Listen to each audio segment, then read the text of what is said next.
What have you learned from your audience feedback? Dennis McQuail 1972 described an audience as being a temporary collective. As a group, we feel our music video is aimed at both a partly mainstream and a partly niche audience. Indie is a genre which, alongside other genres, has a plethora of subgenres that divide into sections such as indie pop, indie folk, and in our case, indie rock. Julian McDougall 2009 stated that due to the online age, these audiences are not as stable as they were before the introduction of digital technologies into this area of the media. We try to contact these digital collectives by creating a promotional package for a local indie band called Fraser, including a music video, digipack and poster. In the pre-production stage, we create an imaginary entity. This is Yenang's 1999 theory, where we establish our average consumer. Our imaginary entity will be a white British male aged between 18 and 24, who listens to indie music and also fits the indie stereotype, Walter Lippmann 1922, and likes to distinguish himself from others in the way he dresses and the activities he takes part in, Sarah Thornton Subcultural Capital 1995. John Hartley 1987 and Clark Attell 2007 stated that we need to keep in constant communication with our identifiable audience to gain their feedback, to reflect these comments in our product to make it look as professional and realistic as possible. We did this through not only the distribution of our product through social networking sites such as Facebook and Twitter, Web 2.0 O'Reilly 2004, but also through focus groups, peer-to-peer feedback and online surveys such as SurveyMonkey. We use actors of the same age and a close gender split to communicate to our audience through the music video, as it is relatable, meaning more people will watch it, widening Fraser's viewership. We used a range of data collection methods to gain feedback from our audience. SurveyMonkey, focus groups and peer-to-peer feedback were the main methods of communication we used to gain this feedback, as stated earlier. SurveyMonkey was used to gain feedback from the rest of the people in our class. This formed our primary research as we carried this out ourselves. These were not necessarily in the demographic we were trying to reach though, so some of the feedback they gave us could be seen as invalid. We gained feedback from other groups in our class at the pre-production stage after presenting our media pitch to them. We had a 70-30 split between females and males. This is the complete juxtaposition of what we set out to target. This could also mean parts of the data are again invalid. In terms of narrative, we decided to plan out and use a hybrid format for our video. One section is of the band performing their song Shine the Light live, and the second section of our narrative, this consisted of our main character, who is a Prince figure, going to a bar to meet a girl. Coincidentally, this is the same bar the band are performing. To create a disequilibrium, we had the girl not turn up, and our complication revolved around the protagonist going out and getting drunk to get over the disappointment, a literal case of drowning his sorrows, which then leads to a long walk home down West Street in Sheffield. This idea was to keep the ending open to audience interpretation by having our main character pass out to the floor. We also toyed with the idea of having him wake up the next morning in bed looking extremely rough and even filmed the sequence, but it did not make the final cut. After asking the qualitative questions, what do you think, to our narrative section of the music video, we received feedback such as easy to follow, suits the genre, it's simple but will work great, and it's simplistic and it is easily done. One of our main goals was to follow these comments. However, during the early stage of our music video's production, after gaining feedback from our tutor, we found that we had not reflected these comments. It was evident we still had parts of our narrative missing. We needed then to include another insert shot in order to make the narrative easy to follow. The main reason for this happening is because it's much easier to pitch a narrative down to an audience in words. When it comes to actually creating the product, we found that placing together our ideas was much more difficult than anticipated due to lack of shot types and coverage. We had comments from our tutor stating that she knew what was happening in the narrative. However, this was only because she knew our plan, and that a first-time viewer of the video would not understand straight away. We took these comments on board and went back to Adobe Premiere CS 5.5. We implemented ghosting shots in order to connote the drunkenness, as this was not initially totally obvious to the viewer, and used fade to white effects and the black and white filter to show a flashback. However, we found that this did cause more problems in terms of audience interpretation, as two focus group members questioned the use of black and white, asking, "What is this part for?" This feedback was crucial in the final stages of our music video's production, as without it, the open narrative would have confused the viewer further, making the video pointless. 90% of our audience also told us that the amount of characters we featured was enough. This was good feedback for us, as in terms of our own creativity and the struggles we were already facing in terms of narrative, 3 characters was more than enough, as including more important figures would overcomplicate things further. The feedback from resources such as focus groups and peer-to-peer feedback allowed us to change aspects of the video that we were aware our target audience wants to see. For instance, our focus group wanted to see more of our protagonist getting drunk, as at the current time we only showed the prince drinking 2 pints and it was not believable enough that he was drunk. This led us to going out and completing additional filming of the prince doing shots in a bar in order to add verisimilitude to our video, so it became more believable to the audience and was representational of our subgenre of indie. It was vital we adhered to the stereotypes of the genre in order to successfully create a product that targeted our audience, but that was also relatable to them. Another piece of qualitative data that we received came from our focus group regarding the performance section of the video just before the first chorus. It was pointed out to us that some point of the lip syncing did not match the lyrics, and we know that this is an essential part of a music video, as the music must match the lyrics. Andrew Goodwin, 1992, as this is a basic code and convention of any music video. We went back into Premiere and moved a few of our frames along to the correct point in order to create perfect lip syncing. This again added to the verisimilitude of our video, in that you would expect the band to actually be performing the song correctly.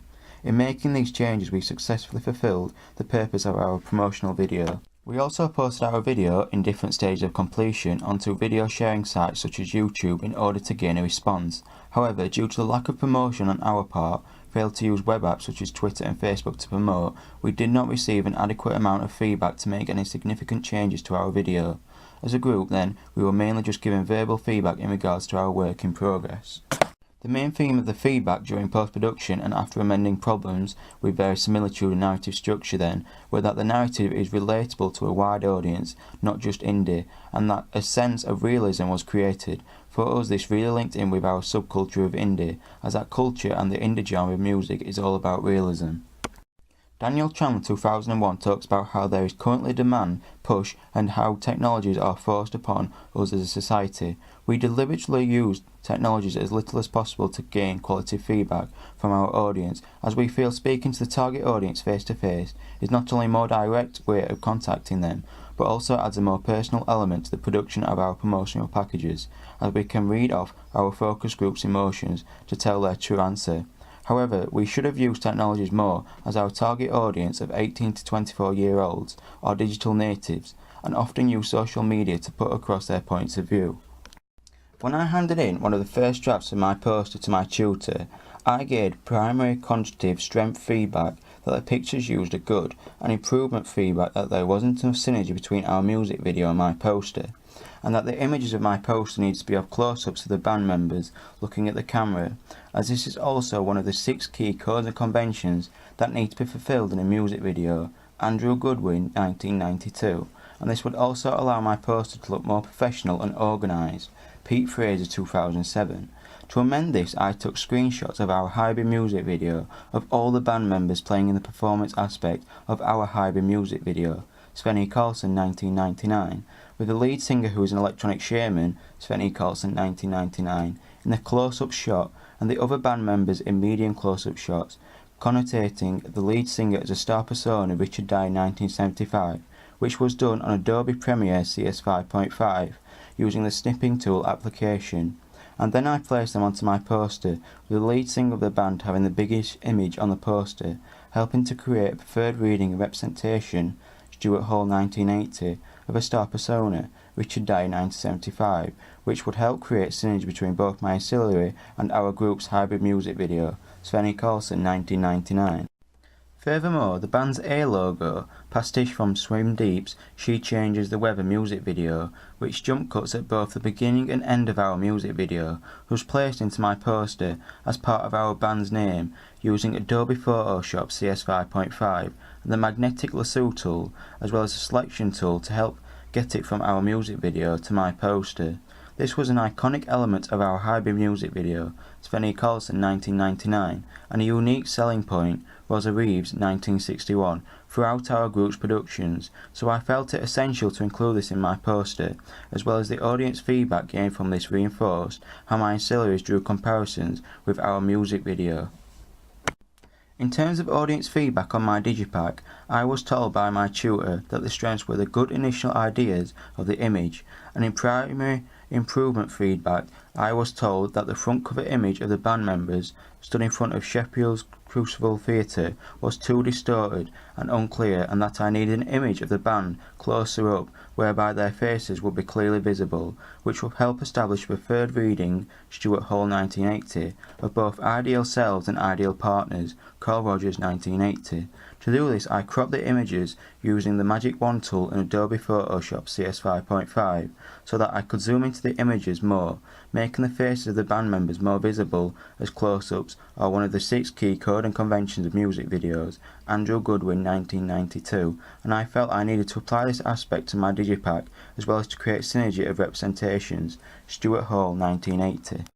Another piece of feedback on my digipack from my tutor was that, like my poster, synergy needed to be created through both our music video and my digipack.